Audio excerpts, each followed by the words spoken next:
अस्सलाम वालेकुम।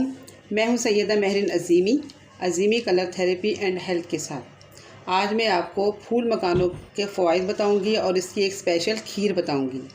फूल मखाने असाब को तक़वियत देते हैं, हड्डियों की कमज़ोरी दूर करते हैं, पसीने की ज़्यादती कम करता है और कमर दर्द जो है उसको तो बिल्कुल ठीक कर देता है। और जिन ख़वातीन को लिकोरिया आता है उसमें ये बहुत फ़ायदा देता है। इसकी खीर बनाना मैं सिखाती हूँ। ये फूल मखाने हैं, इसका मैंने ये पाउडर बना लिया है। अब मैंने ये आधा किलो दूध लिया है। इसके साथ साथ इसमें मैंने 4 चम्मच भरकर ये मखानों का मैं पाउडर डाल रही हूँ। ये कम या ज़्यादा आप अपनी मर्ज़ी से कर सकते हैं। और इसके साथ साथ ये चीनी है। ये चीनी भी आप अपनी जायके के मुताबिक, कुछ कम लोग खाते हैं, कुछ लोग ज़्यादा खाते हैं, वो कर सकते हैं। इसको आपने अच्छी तरह से मिक्स करना है।